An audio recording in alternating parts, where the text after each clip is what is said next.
Om Bob kali ini. Halo ya, ketemu lagi di channel Om Bob kali ini, channel yang berbagi informasi, review, dan juga berbagai macam, yang penting gaduh-gaduh lah ya. Oke teman-teman, kali ini saya akan memberikan informasi mengenai jenis-jenis lem ya. Teman-teman, kita ketahui ya, lem itu hal dasar dalam pertukangan juga, tapi sangat dibutuhkan pengetahuan untuk kita menggunakannya dengan tepat ya. Jadi jangan sampai kita susah-susah mengelem, keluar duit, lemnya salah, hasilnya nggak sempurna, tentunya itu kurang baik ya. Oke, kali ini saya akan berbagi informasi mengenai jenis-jenis lem yang ada di pasaran ya. Semoga bisa membantu, dan juga dukung channel kami untuk teman-teman bisa subscribe ya. Oke, boleh pertanyaan nanti di kolom komentar ya. Oke, kita mulai aja kalau gitu. Langsung simak sampai akhir ya. Oke, yang pertama kita punya lem putih ya. Ini mereknya macam-macam, kebetulan kali ini aku punya yang Vogue ya. Nah teman-teman, ada merek Puma, ada merek Macan, merek macam-macam lah ya. Yang penting ini adalah lem putih ya. Lem putih ini sering dikenal itu sebagai lem kayu atau lem plamur ya. Tapi sebetulnya apa sih lem ini gitu ya? Ya, lem kayu ini itu biasanya digunakan untuk penempelan pada plamir. Jadi kalau teman-teman membuat plamir itu ditambahi lem ini, itu lebih bagus ya. Juga untuk kayu atau coral tag atau bahan yang berpori ya. Jadi bisa teman-teman gunakan ini, lem ini. Tapi ingat, dia menggunakannya nanti diusap dulu ya. Jadi dipoleskan dulu, kemudian ditempelkan sambil ditekan ya. Jadi teman-teman nggak bisa cuman dioles aja kemudian ditempelkan tinggal, nggak bisa ya. Kalau pakai lem ini, kalau mau lebih kuat ya untuk berpori ya di luar plamir, teman-teman bisa itu gunakannya. Jadi dikuaskan dulu merata, bersihkan dulu ya, kuaskan merata, kemudian tempelkan bahan yang mau ditempel, dan kemudian tekan minimal 10 menit ya sampai lemnya kering, supaya itu kekuatan pegangannya itu bisa maksimal ya. Kesalahan banyakan orang hanya diusap kemudian ditempel, selesai ya, akhirnya gampang mengelupas ya. Jadi kalau mau kuat teman-teman, saat lemnya itu basah, rekatkan ya. Kalau bisa mungkin ditindih apa atau dijepit ya dengan penjepit khusus ya, supaya dia melekat sempurna dulu baru dilepas ya, sehingga kekuatannya itu bisa kuat ya. Ini lem putih tadi ya. Jadi bisa digunakan sekali lagi untuk plamir ya, untuk kayu ya, untuk mungkin coral tag ya, atau bahan-bahan berpori lainnya, misal kertas seperti itu juga masih bisa menggunakan ini ya. Nah yang kedua kita punya lem cyanoacrylate adhesif ya. Lem cyanoacrylate adhesif atau sering disebut sebagai lem Korea ya. Lem Korea yang terkenal lem G ini, hati-hati, banyak yang palsu juga teman-teman. Yang asli dan yang palsu bisa cek di video saya ya nanti.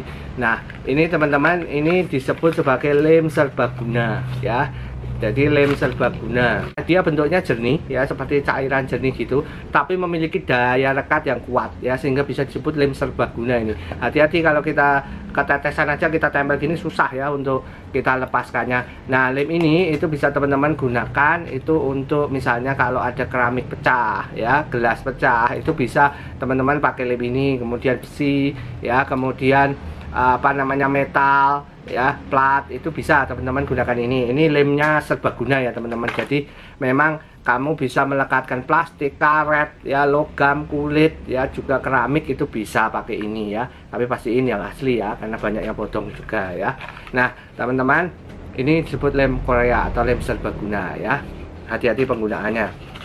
Nah kemudian kita juga punya lem yang lain ya. Kita punya juga lem epoxy adhesif ya. Lem epoxy adhesif ini itu sering disebut lem besi ya, dimana dia memang punya dua komponen ya, resin dengan pengerasnya ya. Nah lem ini sebetulnya nggak cuma buat besi ya teman-teman, tapi bisa juga digunakan yang lain ya. Misalnya untuk tembaga ya, untuk keramik ya, kemudian untuk plastik ya, kemudian untuk kayu ya, bisa juga. Jadi sebetulnya banyak komponen dia bisa menempel ya. Dia sering disebut sebagai lem plastik steel ya. Kenapa? Karena ini teman-teman, nanti saat dia mengering itu bentuknya keras seperti plastik ya. Jadi memang dia betul-betul lem ini keras ya. Makanya teman-teman saat pencampurannya itu juga harus pas ya, jangan terlalu banyak pengerasnya juga, resinnya lebih sedikit nanti kurang kuat ya. Teman-teman harus bisa seimbangkan. Biasanya ada di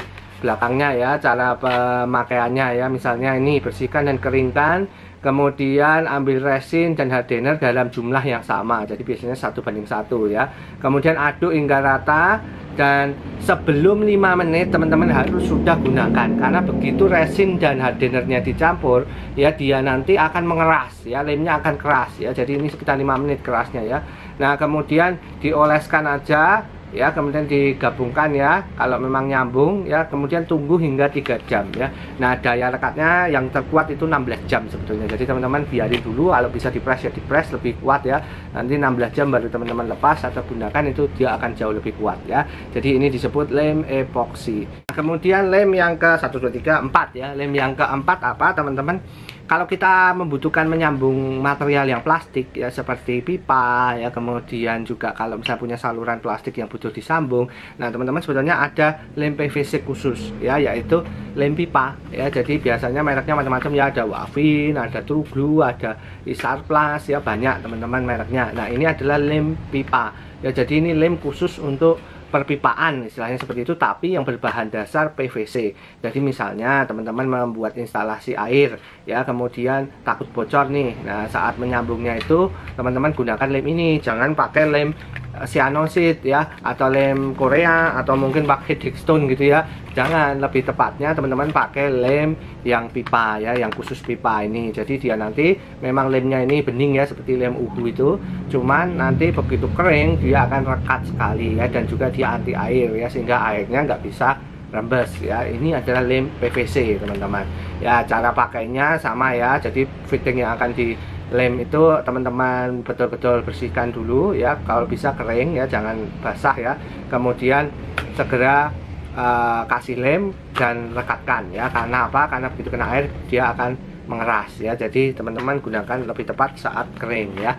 Nah kemudian lem yang kelima ya, lem yang kelima yang cukup populer adalah lem silikon ya. Lem silikon ini ada kemasannya besar ya, yang pakai alat tembak itu, kemudian juga ada yang kecil-kecil gini ya.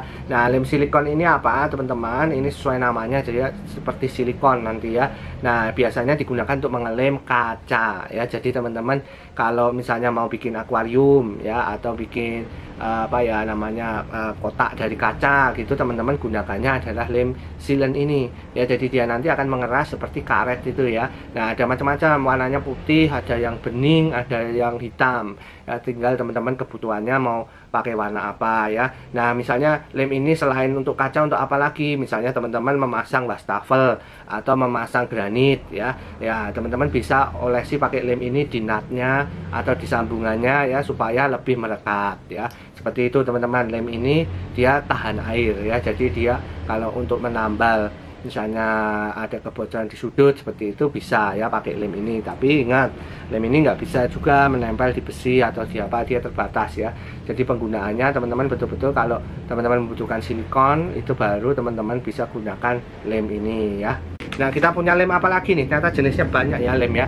Nah ini adalah lem tikus ya. Jadi teman-teman ini adalah lem untuk menjebak seperti itu. Ini lengket sekali teman-teman ya.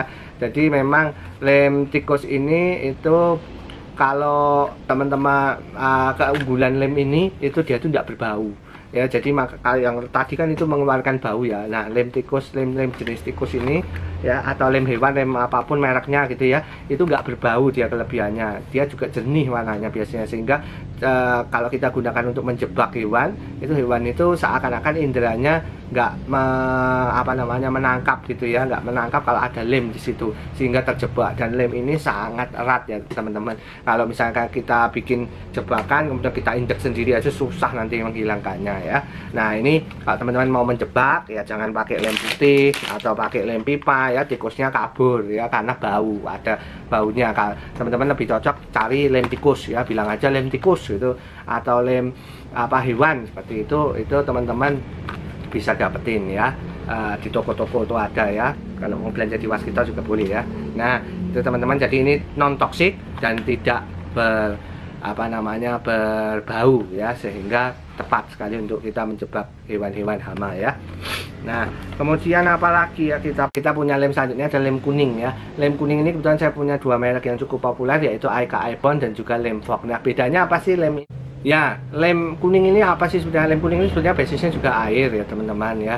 Nah, cuman dia memang ada penambahan polimer vinil asetatnya ya. Nah, kegunaannya dia itu sebenarnya untuk merekatkan melamin ya atau HPL ya, kemudian logam, beton, papan, fiber ya, kulit, banyak ini teman-teman ya. Karpet ya, polywood, packing mesin, tambal ban ya, plastik ya, kecuali polyethylene itu nggak bisa ya. Jadi memang lem ini disebut juga lem serbaguna ya. Bahkan untuk misal kita sandalnya jebol atau sepatunya jebol, sebenarnya pakainya lem ini teman-teman, cuman cara pakainya yang beda.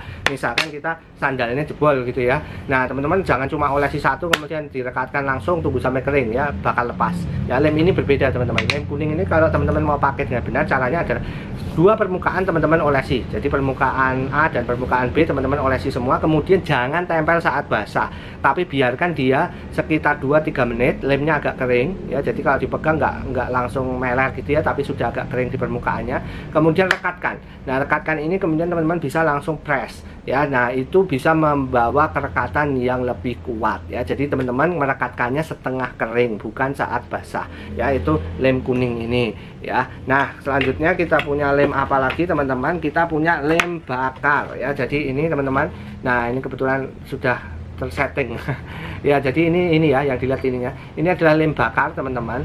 Nah, lem ini itu cara pemakaiannya dia dipanaskan. Nah, bisa teman-teman pakai hot gunnya ya, glue gun ya, teman-teman bisa pakai ini. Nanti dia memanaskan, lemnya keluar gitu ya. Lemnya nanti jadinya seperti silikon keras gitu ya.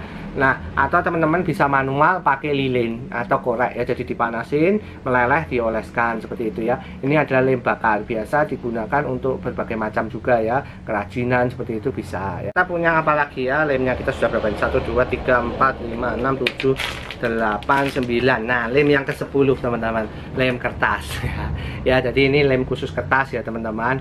Jadi dia memang daya rekatnya nggak begitu kuat ya, biasanya hanya untuk mengelem kertas saja ya. Nah, lem kalau teman-teman butuh untuk mengelem amplop ya, atau mungkin kerajinan untuk anak-anak ya, ditempel di kertas, bagaimana teman-teman lebih cocok pakai lem ini ya. Meskipun teman-teman juga bisa pakai lem putih tadi ya, tapi lebih hemat pakai ini ya. Nah, ini teman-teman, ini lem kertas ya. Jadi memang dia kebanyakan hanya untuk kertas. Kalau teman-teman kasih plastik atau apa, dia nggak bisa menempel kuat ya. Nah, ada satu lem lagi, lem yang ke-11 teman-teman, lem tradisional, lem darurat, yaitu nasi. Aduh, jatuh ya. Nah, lem nasi teman-teman ya. Nasi jadi dari beras yang sudah dimasak dan siap kita makan, atau alias nasi putih. Ini bisa teman-teman gunakan sebagai lem darurat ya, dimana teman-teman lem ini memang nggak bisa melekat kuat ya, dia sifatnya seperti lem kertas tadi. Jadi misalnya teman-teman butuh untuk mengelem amplop ya, atau untuk mengelem dokumen seperti itu, tapi nggak ada lem, teman-teman bisa gunakan nasi ini ya. Jadi caranya ya, kalau zaman saya kecil itu nasinya dipletrek seperti itu, diratain aja, diusap-usap, dia sudah lengket ya. Nah, pertanyaannya sekarang, kenapa sih kok nasi itu bisa lengket dan jadi lem? Nah, di Jepang itu teman-teman banyak orang Jepang membuat kerajinan itu memakai lem nasi ini ya, karena hasilnya itu lebih bagus dan juga dia lebih go green istilahnya seperti itu ya. Kenapa? Karena ada kandungan zat gluten teman-teman di dalam nasi ini ya. Ya, ketika beras teman-teman masak ya, nah zat gluten yang di dalam nasi ini dia itu menyatu dengan karbohidrat dan patinya ya, sehingga dia jadi lengket ya, jadi bisa digunakan sebagai lem ya. Itu teman-teman ya. Ya, jadi itu teman-teman ke-11 ya. 11 sebentar saya hitung, 1 2 3 4 5 6 7 8 9 10 11 12. Nah, jadi itu teman-teman ke-12 jenis lem yang bisa saya sharingkan pada hari ini ya. Semoga informasi ini bermanfaat buat teman-teman, dan dukung channel kami dengan teman-teman mensubscribe ya, boleh like ya. Jika teman-teman suka dan menganggap ini bermanfaat, juga bisa komentar ya teman-teman. Bagi teman-teman yang ada pertanyaan, silahkan di kolom komentar. Saya dengan senang hati akan berdiskusi dengan teman-teman ya. Kita tidak saling mengajari, saya bukan menggurui, tapi kita sama-sama saling belajar, karena saya juga harus banyak belajar dari teman-teman. Oke, semoga bermanfaat, dan sampai ketemu lagi di video-video saya selanjutnya. Terima kasih, salam.